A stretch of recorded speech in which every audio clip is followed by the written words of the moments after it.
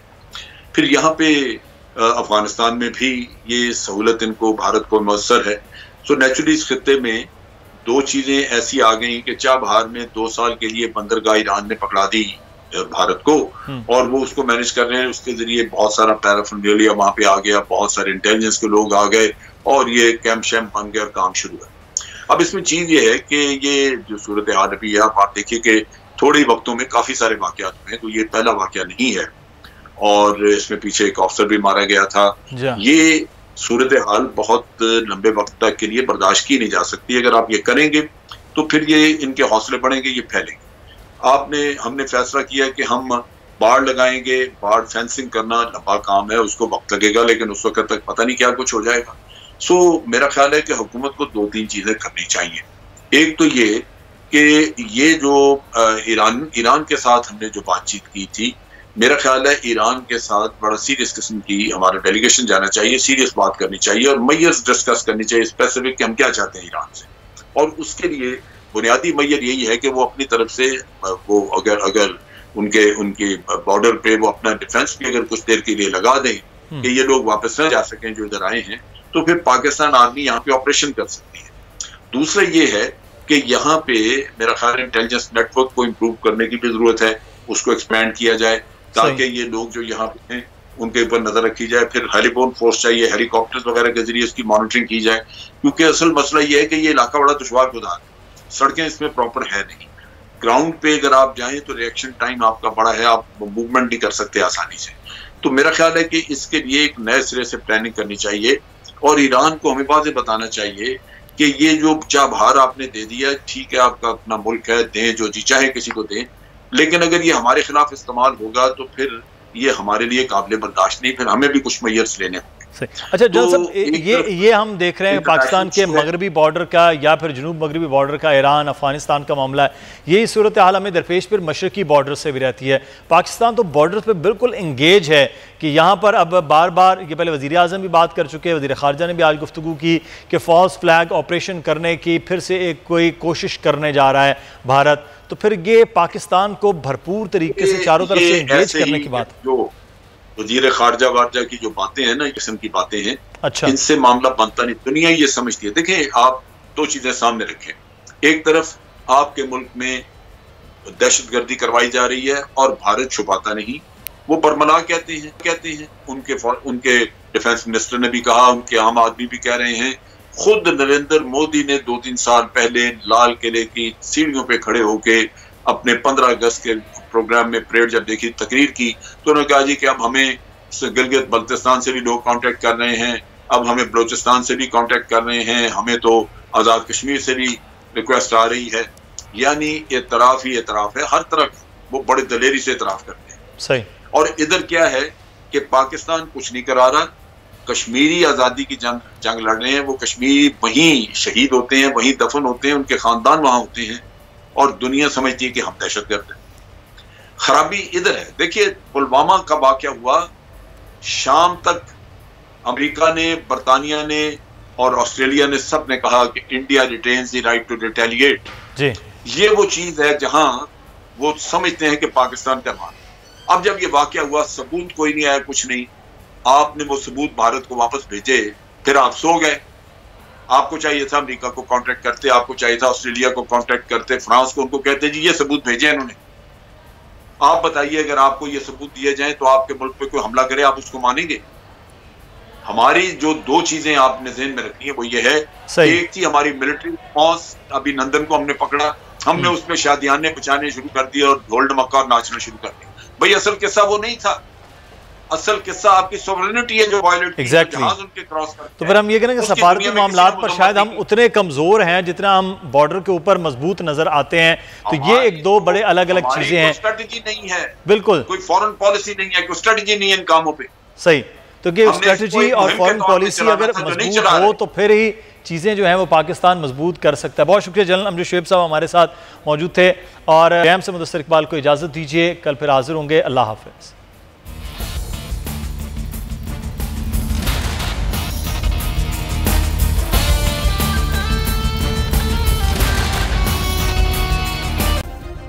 Subscribe करें और bell दबाएं ताकि कोई खबर रह न जाए।